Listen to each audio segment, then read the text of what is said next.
Miriam Gray moved out of the shadows into the daylight that flooded in through the opening of the cave and paused by Gray's side, while they both gazed and marveled at the wondrous thing that was now made clear.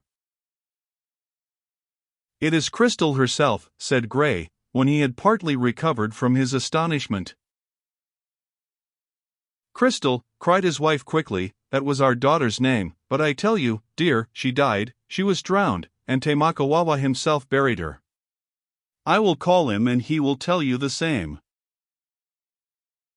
She went to the top of the marble steps and called, but there was no answer. The aged chief who would face warriors, even if they covered the whole earth, had now clearly fled to avoid either facing the woman with the stars in her eyes, or confronting a matter through which he did not see his way clear.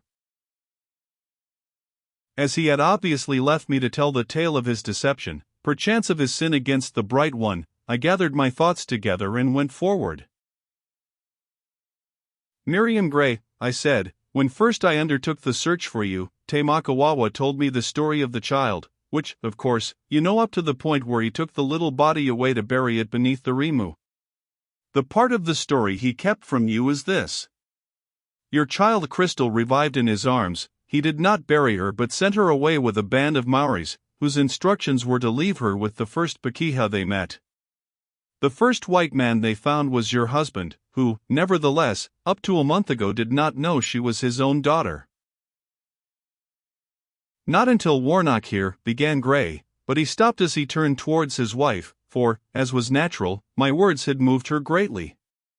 She now stood looking at Crystal with a tender light of motherhood on her gentle face. "My darling child," she said slowly and hesitatingly, as if still unable to comprehend it. "My own mother," cried Crystal quickly. She had no hesitation in the matter, and, like a bird, she flew to, and nestled in, her mother's arms. And they stood for a moment in a close embrace. Crystal held back her head, and, smoothing her mother's glossy locks away from her brow, looked at her lovingly, saying with a sweet repetition, "Mother! Mother! Mother! My own mother!" As Miriam Gray looked again on the lovely face so near to hers, and saw the dark eyes gazing into her own, there came once more the expression of bewilderment and awe which I had seen at their first meeting in the place of many chambers. Could she not account for this perfect likeness to the stone, as I had done? Surely she did not think that Hinori's ancient spirit had come back in the flesh? No sooner were these questions asked in my mind than they were answered in a way that mystified me. As the look of awe deepened on the mother's face, she spoke in hushed tones. "I saw your image in the stone before I was a mother. Out of the distant past I will come to you," you said, as you held out your arms to me from the stone. Is it possible that the ancient prophecy is fulfilled in this way, that you are Hinori, the daughter of the dawn, who has returned according to her promise, out of the distant past? O dear and lovely one, your eyes gaze down on me from the beginning of the world." Crystal seemed to be attaching her mother's words to the feelings of which she had once spoken to me, the feelings of a long, long ago, hidden in some inmost tomb of memory. She was silent, but I, not willing to admit this thing by my silence, and moreover, having another explanation, spoke my thoughts. "I said, that Crystal is your daughter is beyond doubt, but it seems to me that in the matter of the perfect likeness there is an explanation other than the one of which you speak. Of two marvels we must choose the less. My explanation is this: you yourself created an image which, in moments of deep concentration, you saw as if within the stone. Then, as day by day you visualized it more clearly, striving to give it visible shape in the marble, your desire was realized not only on the lifeless stone, but also on the face and form of your unborn child. Your idea was made stone, why not flesh?" "Warnock is right, my dear," said Gray. "No one believes in previous existences nowadays." Miriam Gray turned to me, leaving Crystal listening to her father, as he attempted to uphold and justify his view. "Mr. Warnock," she said gently, touching my arm, "what you say explains only the means employed. I recognize the law that we become, more especially in our offspring, what we contemplate, yet would I say that this was merely the means by which Hinori's spirit clothed itself in flesh. She had lowered her voice almost to a whisper, and now she drew me further aside. A breath of the rising wind wailed about the ancient crags as it swept the side of the mountain without. It awoke strange feelings in me, as I stood in that high cave where Hinori had waited through the ages. There are strange things in this ancient temple, she resumed, things which point to the possibility of beings, who lived when the temple was founded, returning to earth again. I remembered the vile Tohungas and replied, "Yes, I have seen a granite image and its living replica. Do you mean that?" "The one who stands apart, I mean," she said. "His face is that of Ngaraki, and what is more, the meaning of that granite statue that gazes ever upwards through the dark is the meaning of Ngaraki's life." I was silent, wondering if this could be. I recalled the other thing in favor of her belief, the resemblance that Khazadal had borne to the chief of the vile Tohungas, not only in face, but in purpose. I did not speak of it, but I began to detect a deep underlying connection between things that seemed formerly to be isolated. The ancient traditions, the happenings of the past month, the more immediate revelations of that very day, all seemed to be woven together in a definite pattern, real and visible to my inner eyes. I realized that, given this belief of Miriam Gray's, the whole matter was a unity such as is made by independent witnesses who speak the truth. I could now understand, too, Tamakawa's bewilderment and hopeless confusion in finding what he regarded as a discrepancy in this unity, viz., that Hinori seemed to have moved to life, while yet the image remained immovable. These thoughts, which take so long to write, passed through my mind while the woman before me was dwelling on her last words. "Come here," she said again, leading me into the darkness round a buttress which divided the cave into two apartments. "You have matches. I will show you one of the strange things this place contains, a thing which will prove, if anything can, whether my child is that ancient one reclothed in flesh." I struck a match, and she lighted a torch that stood upright in a crevice in a ledge of rock. By the glow of the clear burning pine heart I glanced quickly round the place. The jagged stone walls were not of marble, but of fine granite, and the furthest ray of the torch revealed no closing in of the rocks overhead. Dim reaches and shadows I could see, but no roof. Indeed, by the freshness and purity of the air alone it was evident that there was an outlet above. That was surely the way by which Kahikatea had first entered the cave.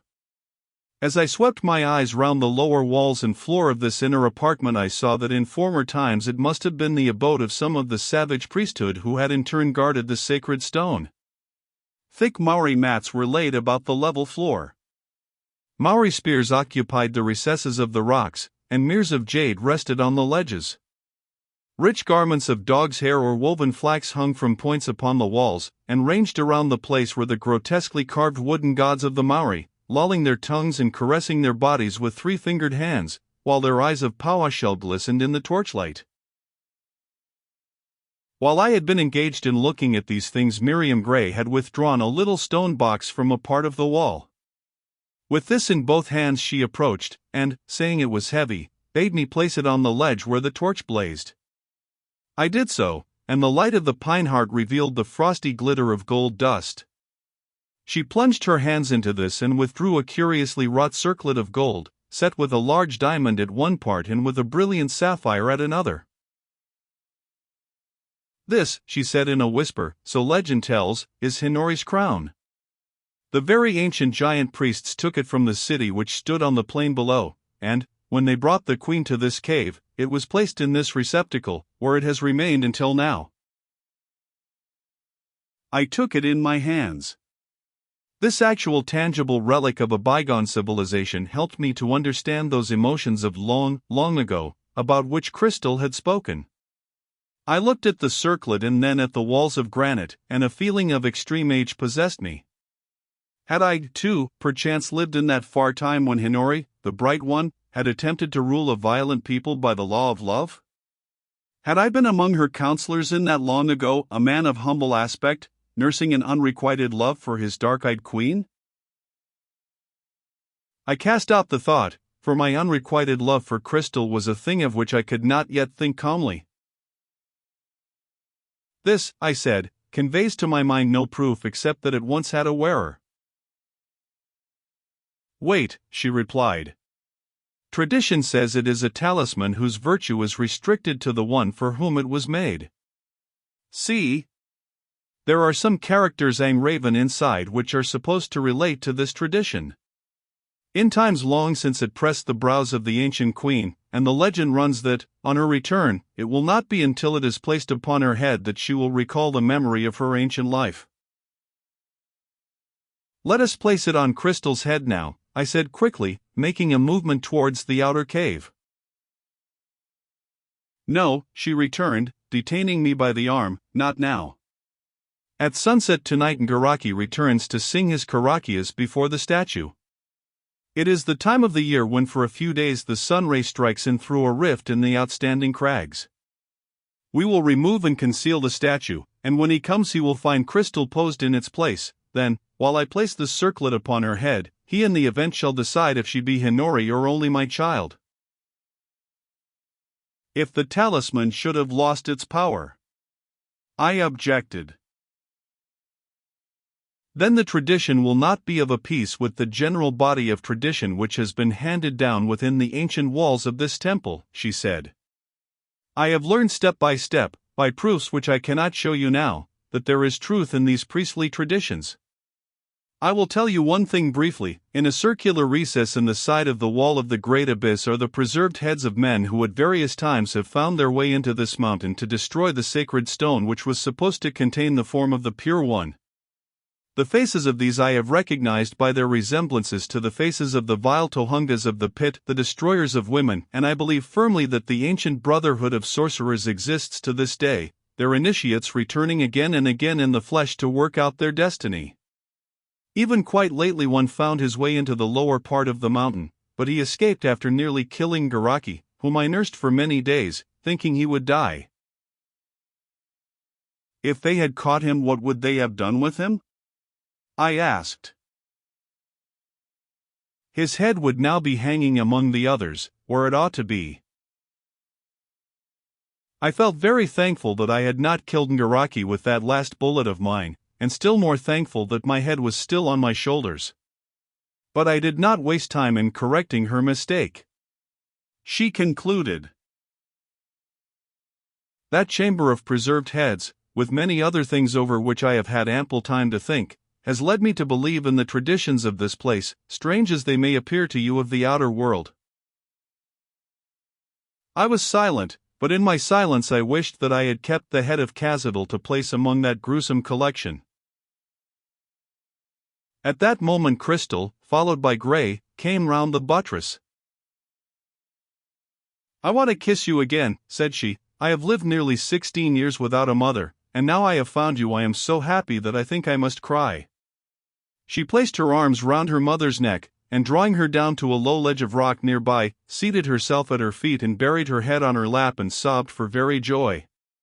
Her mother placed one hand on Crystal's hair, while Gray, seating himself beside her, took the other between both of his, and, leaving them thus, I walked back into the marble cave. Again I stood before the statue of Hinori and lingered over Crystal's loveliness in stone. I felt a wild desire to kiss the beautiful cold lips, but I remembered that look of hers when she realized that Kahikadia loved her, and I held back. If ever a woman was pledged to a man, Crystal was pledged to my friend. It was different now. I withdrew, and turned towards the opening. This mouth of the marble cave was a little more than 2 yards in width, and nearly 10 feet high.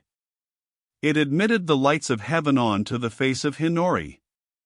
The outer surfaces of granite were worn by the age-long action of air and water, but the inner edges, of pure white marble, were accurately hewn with 2 parallel grooves, one on each side, similar to those down which a window might slide. Calling up the picture of the huge stone grating in the lower part of the temple, I remembered that the same grooves on a gigantic scale were there also. For a moment I wondered if these apertures were really so constructed in the first place that they could be barred with massive granite shutters. But it was useless to wonder, and I turned my attention to what was passing on the plain below, which was clearly visible to me as I advanced and stood in the opening. On the left some outstanding crags shut out the view, but towards the right I could see, far below, the secluded valley, hemmed in against the mountain wall by the spur and the Lion Rock. On the further flank of the Lion was a small plateau of some 40 yards square.